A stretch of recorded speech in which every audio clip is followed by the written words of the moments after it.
AfterBuzzers, you're tuned into the SNL AfterBuzz After Show. We're going to talk about Liev Schreiber and Lil Wayne. Stay tuned. You're tuned in to AfterBuzz TV, the ESPN of TV talk. Now, let the buzz begin.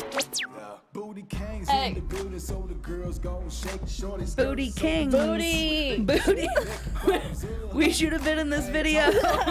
Booty kings. We're the Booty Queens. We are the Booty Queens. Hey, AfterBuzzers, thank you so much for tuning in. Be sure to subscribe, like us. We're going to break down this episode sketch by sketch, talk about sketch's game and all that stuff. But before we get into that, it's just me, and we're missing Steph, but she'll be back. You know her. She comes back. But for now, I've got Amy.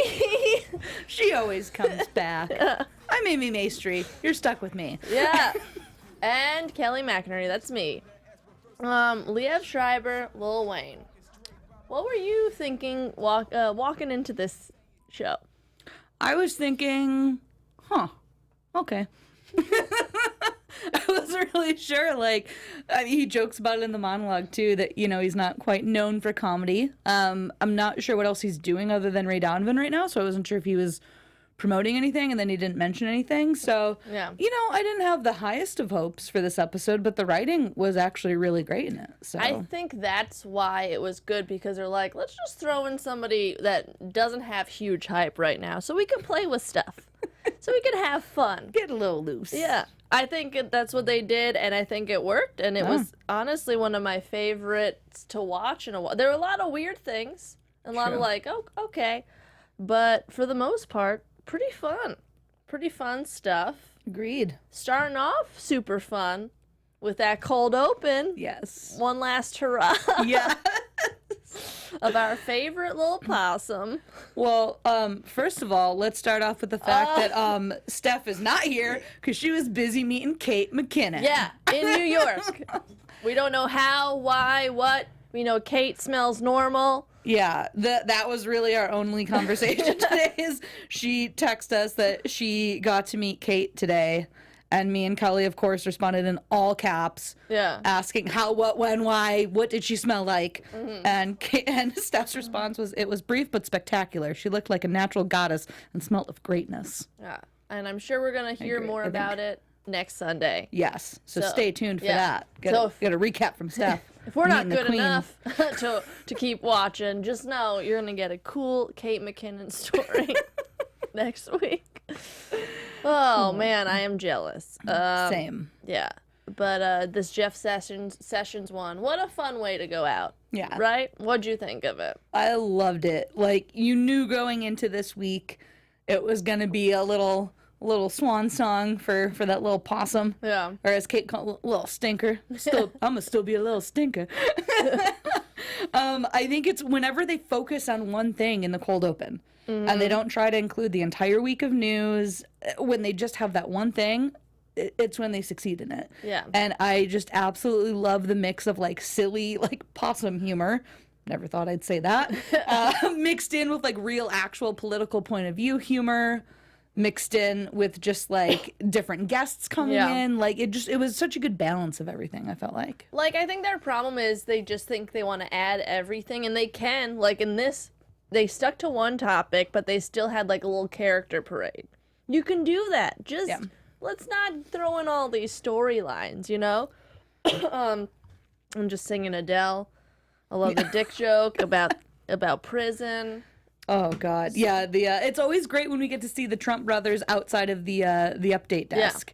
Yeah. I like when they kind of find ways to weave them in. Yeah, of course. Yeah, we're gonna get some penis. No, subpoenaed, buddy. But still the same. Still the same. Oh man. Lots of. I think whenever she gets to do Jeff Sessions too, they have so much fun with like these quick little one-liners for her because it is like it's a squirrely little character. Wrong rodent. Sorry. But like they're gonna tear you apart. Sorry. I'm so sorry. Possum enthusiasts everywhere. I apologize. But they do such a good job of weaving in these like really strange lines for her. Yeah. Like I love the box that he grew up in and the family tree that was my room. Yeah. Like I love that it's just one joke. Like, we don't get sick of these possum jokes because there's so many things you can play with being a possum. Who knew? exactly. Yeah. We got to see De Niro again. Yeah. One of the worst sketch actors ever and one of the greatest actors ever. So, know. you know, real fun. Still love him, even though he's just himself with makeup on. Big cheekbones or big jawline. And we got to hear Kate sing Adele. Yes. Never gets Always old. a pleasure. Yeah. I just wanted to mention a weird thing. Did you notice in the name intros it sounded weirder? No? I did not. I thought it was like, what? Because I felt like he was like, Kate McInerney. Like, he was weirdly enunciating. I wrote that down. I was like, what is going on? Just making sure that, like, everything was said correctly. Yeah, it was very, like, even when he said live from New York, it was, I don't know. Try listening to it again. I will. Tell me if I'm crazy. I will go home and do that. Noted. Monologue. Whew, what a downer. Yikes. Yikes. We get it. You're not funny. This is a test trial for another, I don't know, for just all their bits. Yeah, that was, I don't understand, like, it's refreshing to see a standalone monologue. Yeah. Whenever they just get up there and do their thing, but not if they're not going to be good at doing their thing. Yeah. I think I'm always excited when someone comes in with high energy or just is really engaging, and like he was just very low energy. He seemed kind of nervous, which like, dude, I get it. You're on SNL, but You've done it before. yeah, like it just felt very like uncomfortable to me, and there weren't a lot of jokes in it. Really, it was just I don't know. It was really weak for me. Yeah. Also, didn't know that they broke up, him and Naomi Watts. It's been like a year. So, But hot news. News to me. Hot news. There's your news and gossip. I was gonna throw my pen like Jimmy Fallon did, like a throwback. Anyways, we're gonna talk about the morning show later for a special segment. We are. The We Hate song. Oh, I love anything about hate. About mentioning things. So you for sure loved this. Because it was the specificity in it. Because people do hate warm toilet seats. The captain stopping to talk about wind speed. Like, everybody hates it, and it's, And then so the good. callback to the pilot not talking about turbulence. Yeah. I was flying back from New York a few weeks ago, and it happened with the turbulence. And same thing. I was just like, is he going to say anything? Nope. Just 5 minutes of terrifying turbulence. Mm-hmm. What'd you think of it? Yeah. I mean, they went outside of what everyone usually thinks of. I feel like everyone, like BuzzFeed and stuff, there's always lists like this that are like things everyone hates or things like, and I feel like they really went outside of the norm with a lot of them, like moist. Yeah. Everyone always talks about the word moist. I knew they were going to say moist once they said that other word first, crotch. I was Crotch, like, yeah. nah, crotch is nothing. Moist is worse. Moist is where it's at. And then boom. So I knew like those ones, but I feel like this is, I know, one of my sketch teachers who I loved always talked about how whenever you're writing comedy, write a list of 21 of anything, whatever you're trying to think of. If it's a certain thing or a place or something that happens, just write it rapid fire, as many as you can think of. Most of them are going to be garbage. So it made me think of that. Like, I'd love to have seen the process of what actually made it to this. Yeah. Because there was like hundreds of pitches probably of like the weirdest things that people hate. And I think this list is so perfect. Yeah. Like relatable but different, like things that still made you laugh because you hadn't really heard them, but you're like, yeah, totally. Yep. That's one thing SNL is killing. All their musical satires. Totally. Like, we'll learn for the Booty Kings too, we'll talk about. Like that, just all the recorded stuff, not all of it, but most of it, killer. Yeah, they've been crushing with it. I think one of my favorites from this too is child actors who speak like adults. I don't know why that cracked me up so much. Oh, that was the airplane guy for me. Just Which Liev was great in that. Great. Real solid performance in that one. I think like he did try with some of them. Like the next one, Ghost Contact. I thought this was one of my favorite ones of this ever, which is such a rare thing for like new SNL. I feel like you're always like the first one's the best. This one I'm like, oh god, it was so good. Yeah. Just give me that physical comedy, and I'm in. Miss Rafferty went for it. Yeah. She went for it on this. Yes. But I also think it's because Liev tried hard. Like, he was so weird, too. Yeah. Like, he was the sweetest one, you know? Yeah. Whereas, like, Ryan Gosling was just breaking the whole time, you know? Oh, yeah, he was real silly. Yeah, so I think Real silly. so good. What do you... I love that also 80 just really cannot through the entire sketch. Because she's someone who's usually really good about holding it together, I think. But literally every time this character goes through, she always has that little smile. Yeah. Like just that little smirk that she's trying so hard to fight back. Always credit to Cecily, too. Killed it. Cecily's a rock in these. Yeah. But yeah, I think this was probably one of my favorite. I still think the first one for me. Yeah. I don't know if anything will ever beat that. But I still loved this one. And how physical she gets in this one is incredible. Good. I think also, like, I feel like 80 changed her character just so she can smile. Because I feel like the first one, they were very, like, what? But now she's like, yes, ma'am. Because she can't not. Yeah, like you said. She goes to pitch to Lauren. She's like, hey, so I think she's actually just really happy. Yeah. Maybe smiling a lot. Please. I love the comparisons of the landing strip. It's just an abandoned airfield. Baby tunnel, gravy funnel.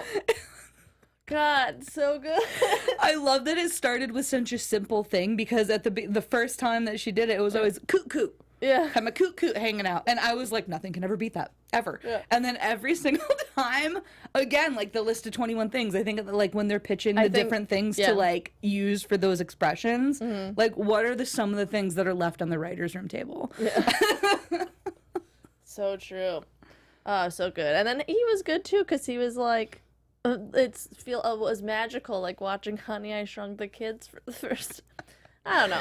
And it is such a classic character sketch too, just because, I mean, even right down to the catchphrase of like how it always starts with like, it was a little different for me. Yeah. And then she launches into everything. It hits all those usual beats, but they find a way to make it different every time. And there's been a couple that I'm like, not as good. Yeah. But for the most part, I think she's done a really good job of keeping it. And again, it's with a lot of her physicality. So much of it is to credit just the way that she plays this character. But it stays pretty fresh for how often they've done it since she first started doing it. It's surprising. And it also just is a testament for how great she is. Queen. Yeah. Queen.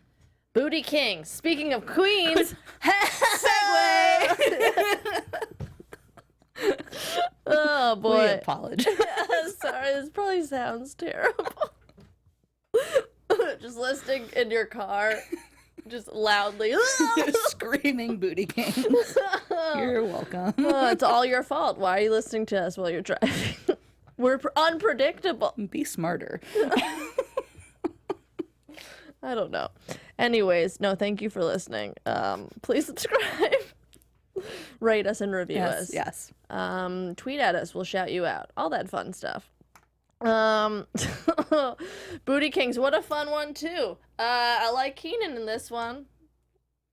He didn't make me want to hurt someone. So yeah, I guess I liked him too. That's pretty high praise. And Lil Wayne, I'm glad for a Lil Wayne appearance. Yeah. And Future. That booty got insurance, that booty got progressive. Chef's kiss. Really. This does deserve the chef's kiss. Yeah. The hunt for consent. When they put the coasters over the drinks for them, like all the little details of this, when they get really blown away by the fact we can't call bitches hoes. Names? What are we supposed to call them? Wait, they got names? So good. Such a simple concept, and it worked so well. And yeah. I liked that it was such a good video too with the coasters. Like it didn't have to just be the lyrics. And even just down to the bit with Pete not having to take his grill out, because like that's so on point for so many rap songs where you're just like, what? And it is, and then you see the video and you're like, oh, because they have $30,000 of gold in their mouth right now. I can't hear that. Yeah. So I like that, and at the end too, he was the one who wasn't really in on it. He didn't really get it. So. And also, Chris Redd is a great rapper. We know this from the great movie Popstar. We still need to create some sort of drinking game for every time you talk about Popstar.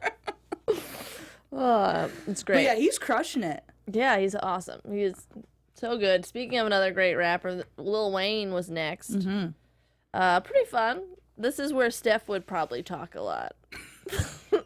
Steph? What do you have to say? Anyways. You're right. No, I liked that they brought in Halsey for this because she wasn't on the original track, I don't think. Yeah, I don't know. That was really cool. I didn't even know that was her. I just was like, that sounded like her. You're like, well, that sounds like Halsey. It did. Anyways. I thought she had, like, bleach hair. She changes her hair a lot. Oh, okay. But yeah, I was happy to see her, but I really liked both of his performances. Yeah, and it's just, they're always pretty to look at, too, you know? This is true. This is true. And I like, too, that he just has fun with it. Like, so often, like, when rappers come on SNL, they have to hold their, like, pose at the end for 20 minutes. And I'm just like, have fun. You're on the SNL stage. And I liked his message to veterans at the end, too, just saying, you know, thank you. And then immediately afterward, just, like, giggling and going and high-fiving, like, his band and Halsey and stuff. I was like, Lil Wayne, I like you. You're a nice kid. You're a nice guy. You're a nice man, Lil Wayne. Yeah, I enjoyed it. Yeah. Weekend update. Always fun. Always fun, right? Yes. Let's talk about the characters. I love the intern from the White House. Oh my God. What a dumb, like, simple concept. And just... I was wondering how they were going to do that, and it reminded me of the same way that they handled that the big story when Kellyanne Conway was, like, tweeting with her feet up on the couch in the Oval Office, and they just had Kate come out every once in a while, like, in between, like, changes and stuff, and she would just be sitting somewhere. Yeah. The same thing where, oh my gosh, I was dying at this. Absolutely lost it. And the fact that she came back and, like, Cecily, like, rolling out with her legs, like, spread eagle up in the air. It was a great episode for physical comedy, I think. True. Like, good call. Which is rare, I think, lately for SNL. Yeah. But yeah, such a fun little idea. And just, like, how much Cecily took from that, like, 20 seconds that this girl was on air of just, like, how much pressure she's probably under, too. Just like, Sarah, my boss, she said she made the video. No, she didn't make the video. She took this video. They took this video. They didn't make the video. They took the video. Like, just so high intensity. So, like, scared of probably just losing her job, which you could see it in that girl. Mm-hmm. She is terrified. Yep. So I like what she took for the character. Yeah. Pete Davidson with Lieutenant Commander Dan Crenshaw. Yeah. What did you think of this? I like this. Okay. Because last week I know I got all fiery because I hate when people try to censor comedians. I agree that, like, you know, making fun of a veteran is kind of crossing a line, but I'm also never going to be someone who's like, you can't cross a line. Yeah. You're a comedian. You know? So, I mean, it's always like a kind of a gray area, but I think the fact that Dan Crenshaw wanted to come on and was willing to do it, and the way that Pete, I think this was a really good segment where they mixed enough of the sincerity of a real apology and then also, like, brought in so much humor to it as well. Yeah. I think it was really, really well done. Yeah, I liked it because, well, first of all, I don't want to be the what devil's advocate or whatever. I don't see the big, huge deal because you could pick a different eye patch, dude. I don't know. No, but I respect it. I also think it's an important message for people to hear, too, just to be like, let's calm down, guys. Like, we're just having fun here, you know? And, like, I still respect him, you know? And that's what I think it came down to, too, is, like, you know, Pete's message was very much, I think, what a lot of people with the same ideals in politics as Pete think, you know, like, we still think you're a terrible politician for what you believe in, but you're a person, I'm a person, you're a veteran, you served our country. You know, that deserves mentioning and that deserves a lot of respect, especially this weekend. By the way, happy Veterans Day to all veterans. Thank you very much for serving. Happy Veterans Day. But yeah, I think that it was really, really well handled. And SNL has a history of doing good with these kind of, like, sensitive subjects or afterwards, like, kind of navigating their way through, still making it funny, but getting a poignant, like, point across too. Yeah, and I think it's important. Like when they did 9/11, remember when they were like, to Rudy Giuliani, can we be funny? Yeah. He's like, yes, please. Remember when Rudy Giuliani wasn't crazy? I know. Oh, the good old days. And he dressed like a woman on SNL. I have to say, too, with this segment, lost it when Ariana's song was his ringtone. Good. He I don't know. I believed Pete, you know? His reactions were so good. And actually, like, Dan Crenshaw, he was really good in this. He was more comfortable than Liev Schreiber was half the episode. I agree. I agree. It's like, did you do theater? Especially, like, just reading the cue cards with one eye. I'm so sorry. Sure. Yeah, let's bring in some of the clips. Yeah. It sounds like my phone's ringing. So good. No, and I was just going to let it ring because that's rude to answer. Let's just let it go to voicemail. No, it's cool. Ariana Grande's like, cool, man. Yeah.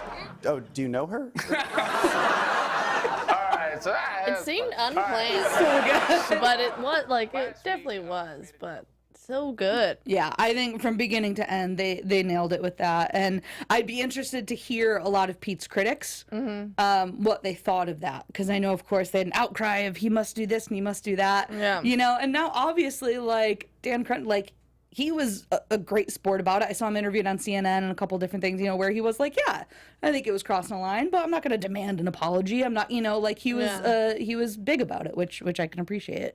It kind of brings you back to, like, old school SNL days. Like, when it was okay to make fun of, like, when people didn't get so frazzled with just politics and stuff. Yeah. I don't know. And it was just like, hey, sorry, we did cross the line, but whatever. Yeah.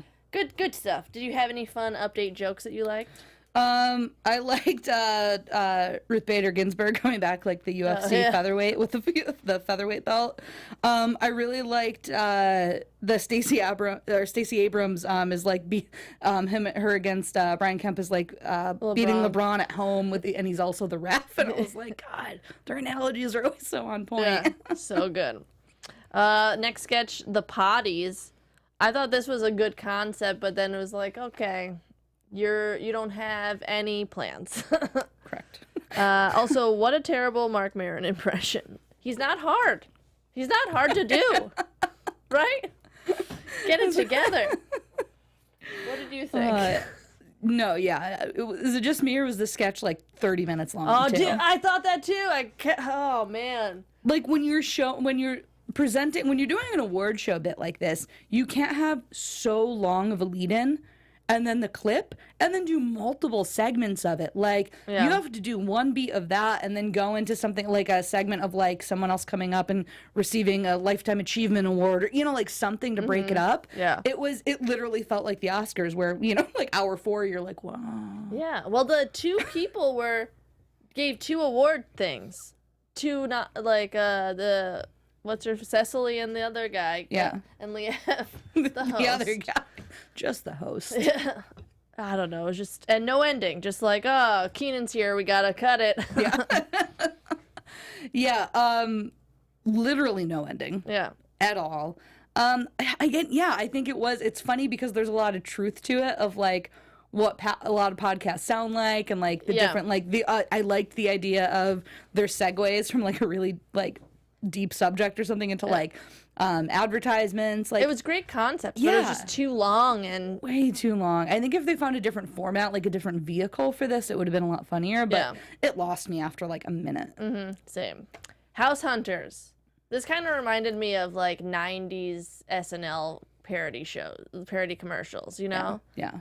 Like the one with the Chris Farley and the beer. Oh, yeah.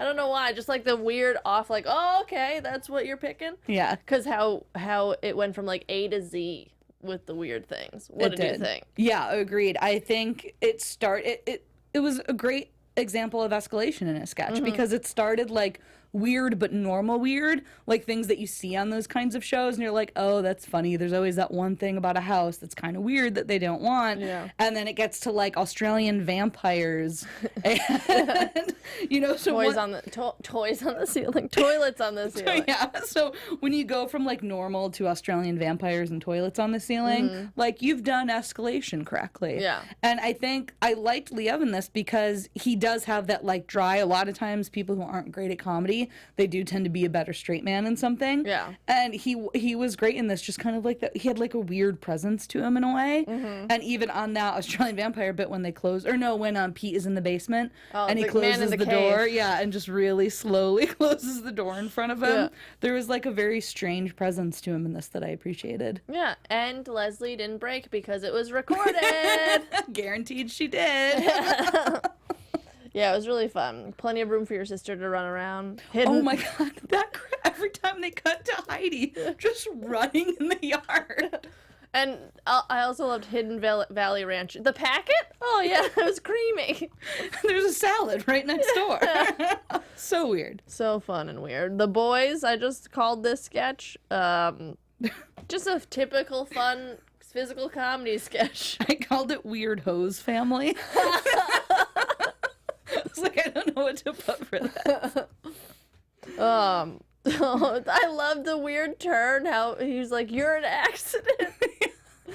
I think 80 is always a saving grace for me in a lot of these sketches because she's very good at being that person who is pointing out like the obvious. You know, like she's kind of the voice of reason or like the anchor of a lot of sketches. Yeah. And in this one, like when they started talking about how he's a mistake, you're like, well, she's like, why are you bringing this up right now? And like those kinds of lines, she always, it grounded. saves so many sketches. Yeah. And I still thought this was funny because the performance from Beck and Kyle, but it always, like, there's something about her delivery in those lines that always just kills it for me. Yeah, it was great.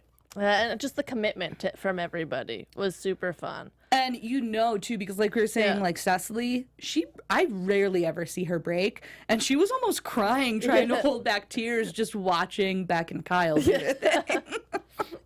Aw, super fun. Dave's outside the women's bathroom. Fun idea, but then just like, what do you what games are you playing? Like, I feel like they could have had more fun being weird with women. Yeah. Versus like Heidi coming in being like, you're gonna be famous. I do like that that's her character's MO. Yeah. Of like, not that her boyfriend is just hanging out outside a women's bathroom interviewing women. But yeah, I think if this had more of like a stronger narrative of like, kind of just one thing that he was doing, like something, I don't know, yeah, because it was just kind of all over the place, but it is a really funny idea of this grown man who's like, well, I was a class clown, so this is my natural next step in life. I know. He broke a lot, like he flubbed a lot, or the timing was off or something, because like he started late and then like Pete got in late. I don't know. Yeah, some of it seemed a little bit off, but I still like that he was going for it with the character still at the same time. I did appreciate his level of commitment this episode. Lastly, though, let's talk about your special segment. Let's break down the incest twins. Yes. Or invest twins. Invest twins. Sorry. That's the best like throw to I could ever ask for in life. Just now, Amy, to you for the incest twins. Yeah. So for the anatomy of a sketch, I wanted to break down this one just because I didn't find it to be the funniest sketch of the night, but structurally, it's like sound for what a premise sketch looks like. So I mean, immediately you have the setup of who, where, why. You understand that it's, oops, she made a mistake, said incest. They're actually invest twins. And then from there, immediately the dialogue heightens every single time they speak. The specificity of the lines and the things they're saying, talking about like mom and dad watching, like talking about the rest of the family, talking about them just like going at it. So through the entire thing, the dialogue was heightening it, which you always want. But then, they also still had the beats to heighten through different visuals. So the graphic on the book of them reaching over and looking like they're just grabbing each other's junk. And then they pan down to see more. The introduction of the sister talking about more. The grandma kind of being like that final beat of like, oh my God, the grandma's talking about it. And then cutting back to Cecily every once in a while, like, oh no, I screwed up. So again, I didn't find it to be the funniest sketch of the night. But as far as like when you're looking at writing a structured premise sketch with really clear and concise beats and a very present game that stays through the whole thing, they did a really, really good job of this. And then tying it into even the ending, which a lot of sketches on SNL we always argue, like, are so mad about that they don't have an ending. This had a really typical ending, which was great, of them leading into the next thing and still calling it back to that same storyline of them going into the next news story of about all the children he's touched. Yeah. And so I think the through line, it was a clear message all the way through. The execution of it was great. The acting in it was really strong. And I just think that they knew their purpose the whole way through. So it just made it really, really fun to watch, too. Cool. I agree. Cool. Yeah. Overall, though, it was a really fun episode, I think. Yeah. And it surprised me. Yeah, especially because, like I said, when they come in kind of low energy in that monologue, it never really gets me all that excited for the rest of the episode. Yeah.